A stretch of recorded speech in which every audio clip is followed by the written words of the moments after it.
கழகத்தின் நிரந்தர பொதுச் செயலாளர் வருங்கால முதலமைச்சர் புரட்சி தமிழர் ஐயா எடப்பாடி அவர்களை வணங்கி, இருவரும் தெய்வங்களான புரட்சி தலைவர் எம்ஜிஆர், தமிழசாமி அம்மா அவர்களின் அருளாசியோடு இந்த தாய் தமிழ்நாட்டு மக்களின் மீது அக்கறையினாலே பணிவோடு சமர்ப்பிக்கின்றேன். நம்ம முதல்வர் விஜய் அவர்கள் ஒவ்வொரு ஊரிலும் தேர்தல் பிரச்சாரத்தின் போது ஊழலற்ற தூய்மையான நிர்வாகத்தை தருவேன் என சினிமா வசீகர வசனம் பேசி தாய் தமிழ்நாட்டின் தன்னிகரெல்லாம் முதலமைச்சர் அரியணையில அமர்ந்துள்ள விஜய் அவர்கள் இன்றைக்கு எப்படிப்பட்ட தூய நிர்வாகத்தை தந்து கொண்டிருக்கிறார் என்கிற ஆயிரம் கேள்விகள் எல்லோரிடமும் ஏற்பட்டிருக்கிறது. தாவேக ஆட்சி அமைந்தவுடன் டாஸ்மாக் கடைகள் 714 கடைகளை மூட உத்தரவிட்டதோடு மதுபான விலையை உயர்த்த மதுபான உற்பத்தியாளர்கள் வைத்த கோரிக்கையையும் சத்தமில்லாமல் தாவேக அரசு ஏற்றுக்கொண்டு ஒரு மதுபான தொழிற்சாலைக்கு இத்தனை கோடி என வகைப்படுத்தி லஞ்சம் கைமாறி இருப்பதாக செய்திகள் வெளியாகியுள்ளது. தமிழகத்தில் மொத்தம் 20 மதுபான தொழிற்சாலைகள் உள்ளன. அதிலே 11 தொழிற்சாலைகள் IMFL எனப்படும் வெளிநாட்டு மது வகைகளை இந்தியாவில் தயாரிக்கும் தொழிற்சாலைகள், 8 தொழிற்சாலைகள் பீர் வகையான மட்டும் தயாரிப்பவை, அதோடு ஒரே ஒரு ஒயின் தயாரிக்கும் தொழிற்சாலை என்று தமிழகத்திலே இருக்கிற தொழிற்சாலைகளிலே ஒரு தொழிற்சாலைக்கு இவ்வளவு கோடி என நிர்ணயித்து சுமார் 800 கோடி ரூபாய் தாவேக கட்சியின் வளர்ச்சி நிதியாக வழங்கப்பட்டுள்ளதாக வெளிவருகின்ற செய்தி உண்மையான செய்தியா, அல்லது இந்த செய்தியை எப்படி நாம் எடுத்துக்கொள்வது? விஜயின் தூய்மையான நிர்வாகம் என்று எடுத்துக்கொள்ளலாமா?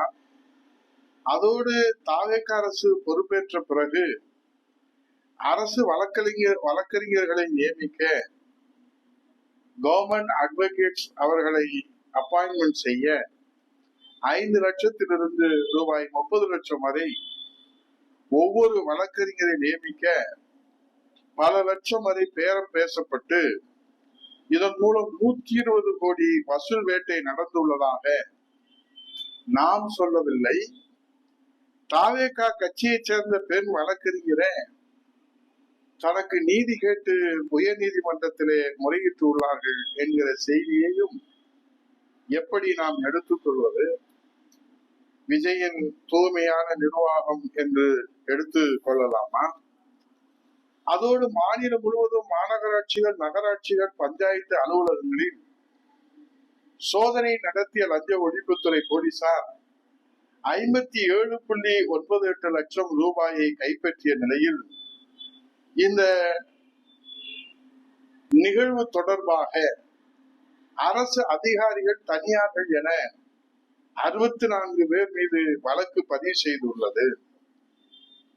இந்த லஞ்ச பணம் தாவேகாவின் எந்த பவர் சென்டருக்கு செல்லுகிறது என்பதுதான் இப்போது தாய் தமிழ்நாட்டு மக்களுக்கு விடை தெரியாத வினாவாக எழுந்திருக்கிறது. இந்த செய்தியையும் நாம் எப்படி எடுத்துக்கொள்வது? விஜயின் தூய்மையான நிர்வாகம் என்று எடுத்துக்கொள்ளலாமா?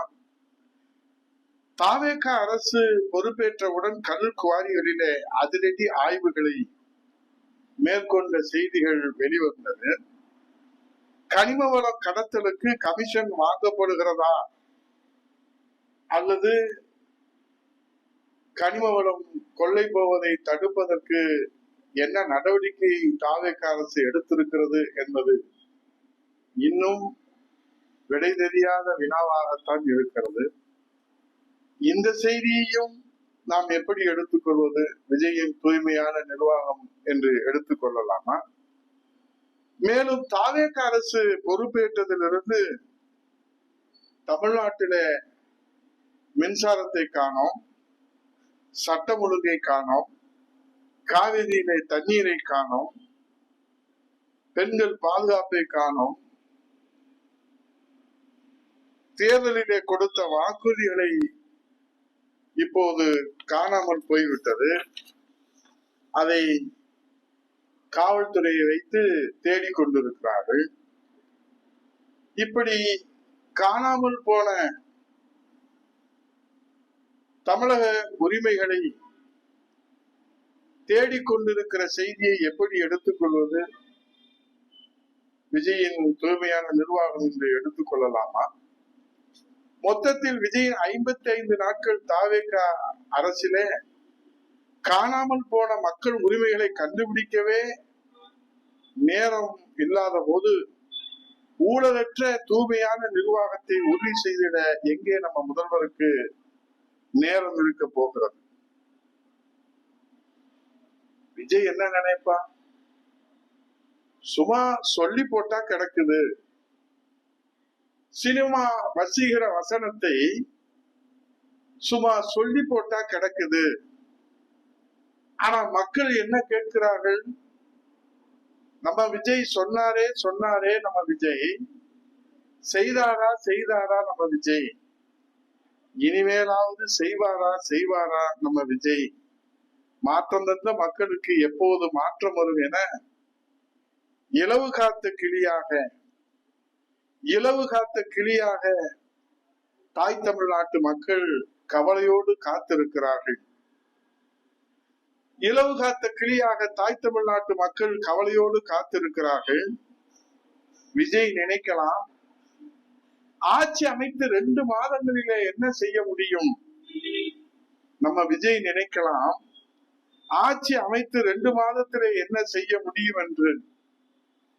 கட்சி ஆரம்பித்து 2 வருடத்திலே மாயாஜால வித்தை காட்டி முதலமைச்சர் அரியணையை பிடிக்க தெரிந்த நம்ம விஜய்க்கு சும்மா இதெல்லாம் சுஜிபி.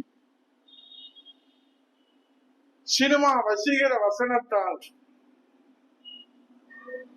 விஜய் ஊதுகிற மகிடிக்கு தமிழ்நாட்டு மக்கள் மயங்கி கிடக்கிறார்களே, நாம் என்ன செய்வது?